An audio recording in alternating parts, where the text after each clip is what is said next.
எல்லோரும் எப்படி இருக்கீங்க? ரொம்ப நல்லா இருப்பீங்கன்னு நினைக்கிறேன். வணக்கம். நான் உங்கள் டாக்டர் பிள்ளை எண்மறை மருத்துவர். இன்னைக்கு நம்மளுடைய ஃபாலோவரில் ஒருத்தர் ஒரு கொஸ்டின் கேட்டிருந்தாரு. அதுக்கு நான் இன்னைக்கு ஆன்சர் பண்ண போகிறேன். என்னன்னு பார்த்தீங்கன்னா, டாக்டர் அவர் சொல்லியிருந்தது பார்த்தீங்கன்னா, டாக்டர் இந்த மாதிரி ஹெர்பஸ் சிம்ப்ளெக்ஸ் வைரஸ் இருக்கு இல்லையா, அதை பற்றி ஒரு வீடியோ போடுங்க அப்படின்ட்டு கேட்டிருந்தாரு. அவர் கேட்டது என்னென்னா, அதில் அந்த வைரஸில் டைப் 2 பற்றி போடுங்கன்னு. ஆனால் இன்றைக்கி நான் முழுமையாகவே போடுறேன். அதாவது அதில் பார்த்தீங்கன்னா டைப் 1, டைப் 2 மொத்தம் 2 டைப்ஸ் இருக்குது. அதுக்கு பேர் பார்த்தீங்கன்னா ஹெர்பஸ் சிம்ப்ளெக்ஸ் வைரஸ் அப்படின்னு சொல்லுவாங்க. நீங்கள் எஸ்டிடி அப்படின்னு சில டிசீஸ் நீங்கள் கேள்விப்பட்டிருப்பீங்க. பால்வினை வியாதி அப்படின்னு நீங்கள் கேள்விப்பட்டிருப்பீங்க தமிழில்.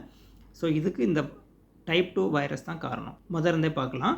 இந்த ஹெர்பஸ் சிம்ப்ளெக்ஸ் வைரஸ் அப்படின்னு சொல்லுவோம். அதாவது HSV அப்படின்னு சொல்லுவாங்க. Herpes simplex virus. இதில் டைப் 1, டைப் 2 இருக்குது. டைப் 1 நம்ம எல்லாருக்குமே வாழ்க்கையில் வந்திருக்குங்க. நீங்கள் சில நேரங்களில் பார்த்தீங்கன்னா அந்த லிப்ஸ் இருக்குது இல்லையா, அந்த வாயை சுற்றி பார்த்தீங்கன்னா அந்த பொறியாக சில நேரங்களில் வந்திருக்கும், பார்த்துருப்பீங்க. இதுக்கு காரணம் முக்கியமாக குழந்தைகளுக்கு வரும். ஏன்னு பார்த்தீங்கன்னா, ஒருத்தங்க குடித்த கப்பில் இருந்து நம்ம அதே கப்பில் வாயை வச்சு நம்ம குடிக்கிறது, இந்த மாதிரி உள்ள பிரச்சனைகளில் இது வந்திருக்கும். ஆனால் அது 2லேருந்து 3 நாள் இருக்கும். அது தானாக சரியாக போயிடும். இதுக்கு ட்ரீட்மெண்ட்லாம் எடுக்கணும்னு அவசியம் கிடையாது. இது சிம்பிளானது தான். நான் சொன்ன டைப் 1 வைரஸ். இந்த டைப் 1 வைரஸே பார்த்தீங்கன்னா ஜெனிட்டல் ஆர்கனையும் தாக்குது. அதாவது முக்கியமாக மேலில் பார்த்தீங்கன்னா ஆணுறுப்புகளையும் இது தாக்கும். சின்ன பசங்களுக்கு பார்த்துருப்பேன்னா ஆணுறுப்பை சுற்றி ஒரு சின்ன சின்ன பொறி மாதிரி இருக்கும். ஆனால் அதுவும் இதே மாதிரி தான். வாயில் வந்தால் எப்படி சரியாகுதோ அதே மாதிரி ஒரு 2லேருந்து 3 நாளில் தானாக சரியாக போயிடும். டைப் 1 ரொம்ப ஒரு மைல்டான வைரஸ் தான்.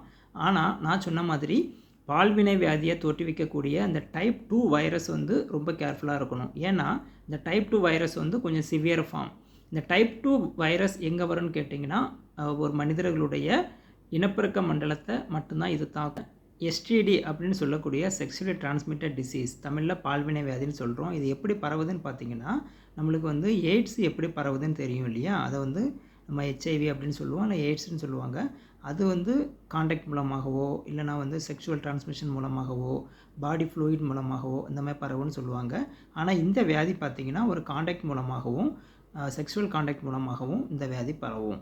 அதனால் இது இப்போ கொரோனா மாதிரிலாம் இம்மிடியேட்டாக நம்ம தும்மும்போது இரும்போது பரவக்கூடிய வியாதி கிடையாது. இது ஒரு ஹைஜீனிக் இல்லாமல் இருந்தாலோ இல்லைன்னு பார்த்தீங்கன்னா ஒரு இப்போ செக்ஷுவல் கான்டாக்ட் மூலமாகவோ மற்ற கான்டாக்ட் மூலமாகவோ இது பரவுறதுக்கு வாய்ப்பு இருக்குது. இந்த ஹெர்பஸ் சிம்ப்ளெக்ஸ் வைரஸ் அதாவது HSV டைப் 2 பார்த்திங்கன்னா ரொம்ப மோசமான ஒரு வைரஸு.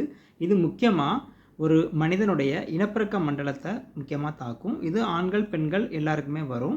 இது முக்கியமாக இதில் என்ன சொல்லுவாங்க அப்படின்னா STDன்னு சொல்லக்கூடிய பால்வினை வியாதியை தான் அந்த டைப் 2 வைரஸ் உண்டாக்குது அப்படின்ட்டு மருத்துவ உலகில் சொல்கிறாங்க.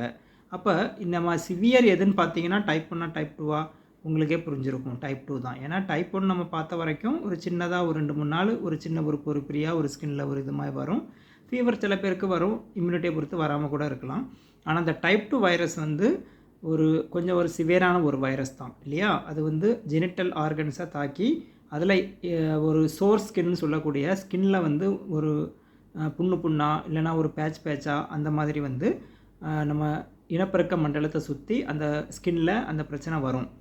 கண்டிப்பாக ட்ரீட்மெண்ட்டு வேணுமா கேட்டிங்கன்னா டைப் 1க்கு பார்த்திங்கன்னா ட்ரீட்மெண்ட்டு எடுக்காமல் இருந்தாலே சரியாயிடும். அப்படி அது 2-3 நாளில் சரியாகலை அப்படின்னா மருத்துவரை பார்க்கணும். ஆனால் அந்த டைப் 2 ஒரு பால்வினை வியாதியாக இருக்கிறதுனால கண்டிப்பான ஒரு மருத்துவம் இதுக்கு தேவை.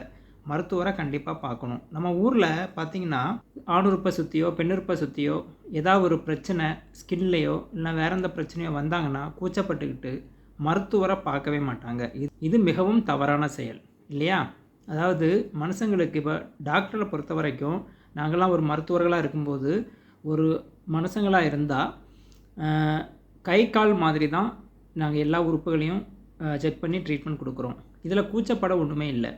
இந்த மாதிரி கூச்சப்பட்டு பல பேர் மருத்துவமே பண்ணாமல் அது சின்னதை பெருசாக்கி பெரிய பிரச்சனைக்கு ஆளாக்கி அந்த பிரச்சனைகள் பார்த்திங்கன்னா இப்போ ஃபார் எக்ஸாம்பிள் உங்களுக்கு நான் சொன்ன அந்த வைரஸ் சரியான முறையில் அது மருத்துவம் செய்யலைன்னா அந்த இன்ஃபெக்ஷன் படிப்படியாக கிட்னி வரைக்கும் போய் தாக்குறதுக்கு வாய்ப்பு இருக்குது. சில நேரங்களில் உடம்பு முழுமையுமே போய் மற்ற உறுப்புகளில் அது நோய் தாக்கத்தை ஏற்படுத்தக்கூடிய வாய்ப்பு இருக்குது. அதனால் எந்த ஒரு வியாதி வந்தாலும் நம்ம கூச்சப்படாமல் மருத்துவரை போய் பார்த்து வைத்தியம் பார்த்து சரி பண்ணிக்க வேண்டியது நம்ம கடமை. அதனால் நான் இந்த டைப் 2 வைரஸ்ன்னு சொல்கிறேன் இல்லையா, ஹெர்பஸ் சிம்ப்ளக்ஸ் வைரஸ், அதாவது HSV டைப் 2 வைரஸ் வந்தவங்களுக்கு எப்படி தெரியும்னு பார்த்தீங்கன்னா, மனுஷங்களுடைய அந்த இனப்பெருக்க மண்டலத்தை சுற்றி நான் சொன்ன மாதிரி ஸ்கின்னில் வந்து ஒரு பேட்ச் மாதிரியோ, இல்லைனா அந்த இடத்துல ஒரு வலியோ, இல்லை இன்ஃபெக்ஷன் வந்த மாதிரி ஒரு ஃபீலிங்கோ, வலி வீக்கம் எது வந்தாலும் உடனடியாக ஆண்கள் வந்து ஆண் மருத்துவரையும், பெண்கள் வந்து பெண் மருத்துவரையும் பார்த்து அதற்கான வைத்தியம் பார்த்திங்கன்னா சரியாயிடும். இதுக்கு பார்த்திங்கன்னா பொதுவாக சொல்லுவோம், வைரஸ் வியாதிகளுக்கு மருந்தே கிடையாது, தானாக சரியாகும்னு. அப்படி கிடையாது. அது அந்த காலத்தில். இப்போ பார்த்திங்கன்னா வைரஸ் வியாதிகளுக்கும் அந்த ஜென்ரலாக சொல்லக்கூடிய வந்து எசிக்ளோவிர் அந்த மாதிரி பல்வேறு வகையான மருந்துகள் இப்போ இருக்குது.